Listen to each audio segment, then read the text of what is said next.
গুরুত্বপূর্ণ বক্তব্য রাখবেন বাংলাদেশ খেলাফত যুব মজলিস ঢাকা জেলা উত্তরের সংগ্রামী প্রশিক্ষণ সম্পাদক মাওলানা মুশাররফ হুসাইন।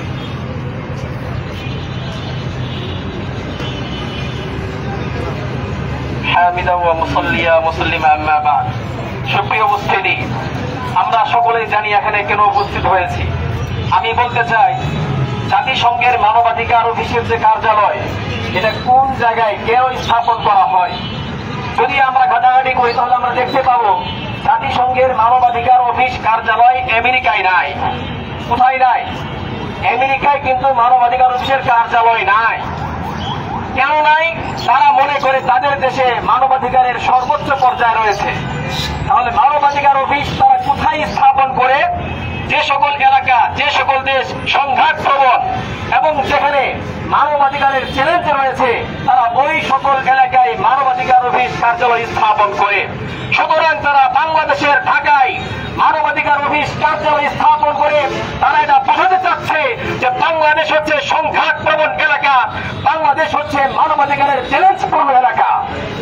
অথচ বাংলাদেশ সংঘাত প্রবণ এলাকা নয়। আমরা ঘৃণা করে প্রত্যাখ্যান করছি যারা বাংলাদেশকে সংঘাত প্রবণ এলাকা হিসেবে চিহ্নিত করতে চায়, যারা বাংলাদেশকে মানবাধিকারের চ্যালেঞ্জ রয়েছে বলে চিহ্নিত করতে চায়, তাদেরকে বাংলাদেশের মানুষ কোশ্চেন কেন গ্রহণ করবে না?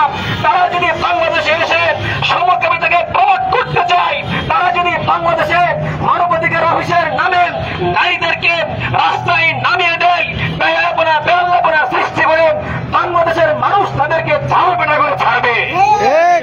সুপ্রিয় উপস্থিতি, ডক্টর ইউনূসকে বলতে চাই, ইন্টারিম সরকারকে বলতে চাই, আরে আপনারা যে কোনো কাজের জন্য রাজনৈতিক সরকারকে ডাকেন, রাজনৈতিক দলগুলোর প্রধানদেরকে আপনারা ডাকেন, কিন্তু মানবাধিকার অফিসের মতো গুরুত্বপূর্ণ একটা অফিস স্থাপন করার জন্য আপনারা কোন রাজনৈতিক দলের লিডারকে ডেকেছেন?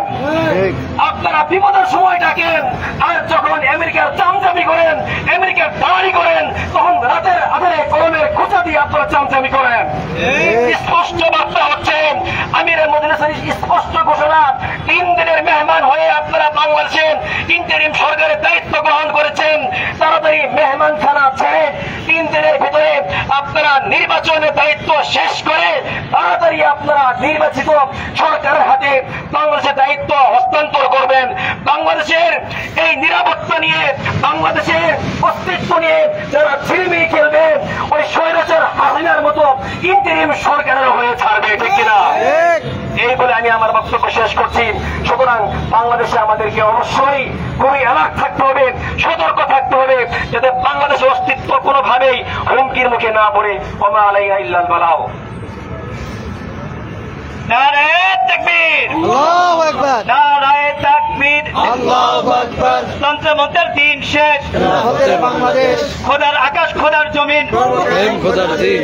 জাতিসংঘের মানবাধিকার মানি না, মানবো না। জাতিসংঘের মানবাধিকার মানি না, মানবো না।